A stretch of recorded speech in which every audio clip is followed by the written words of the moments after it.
خصوصی رپورٹ دیکھیے پشاور سے جنرل رپورٹر محمد اقبال کی۔ پیٹرولیم مصنوعات کی بڑھتی ہوئی قیمتوں پر پاکستان مسلم لیگ نون ضلع پشاور کے صدر راشد محمود خان سے بات چیت۔ پیٹرولیم مصنوعات کی بڑھتی ہوئی قیمتوں پر آج ہم نے بات کی پاکستان مسلم لیگ نون کے ضلعی صدر جناب راشد محمود خان صاحب سے۔ ان کا یہ کہنا تھا کہ پیٹرولیم مصنوعات کی بڑھتی ہوئی قیمتیں یہ پچھلے حکومت کے کارنامے ہیں۔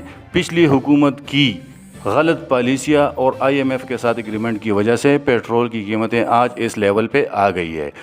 وزیر اعظم شہباز شریف دن رات اسی کوشش میں لگے ہیں کہ باہر کے ممالک سے تعلقات بہتر کر کے کم قیمت پر پیٹرول خریدا جا سکے، اور شہباز شریف دن رات اسی کوشش میں ہے کہ پیٹرولیم کی مصنوعات کو کنٹرول کر سکے، مزید آگے نہ بڑھے، اور انشاءاللہ کوشش ہے کہ جلد از جلد پیٹرولیم مصنوعات کی قیمتوں میں نمایاں کمی نظر آ جائے گی۔ محمد اقبال، ENN نیوز، پشاور۔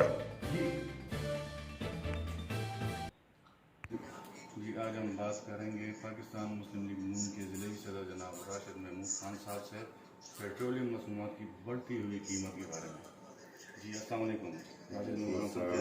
اللہ کا فضل ہے۔ پیٹرولیم کے بارے میں آپ کی کیا رائے ہے؟ قیمت سستی ہو جائے گی، ریلیف مل جائے گا عوام کو، یعنی ایسی بڑھتی جائے گی؟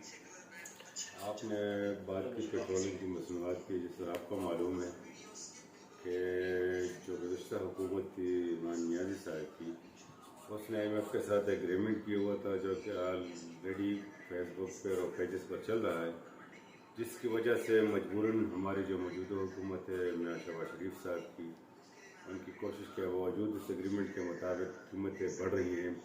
انشاءاللہ ہمیں امید ہے کہ بہت جلد انشاءاللہ ہمارے قائد کی صلاحیتوں کی وجہ سے باہر ممالک سے رابطہ کر کے انشاءاللہ کوشش ہوگی کہ تیلوں کی قیمت اس جگہ پر اگر پہنچ گئی تو وہاں پر روک سکے، یا کوشش ہوگی اگر باہر سے تیل منگوا لے تو انشاءاللہ قیمتیں دوبارہ کم ہوگی، کیونکہ ہمارے اگر پچھلی حکومت آپ دیکھ لیں قیمتیں کافی زیادہ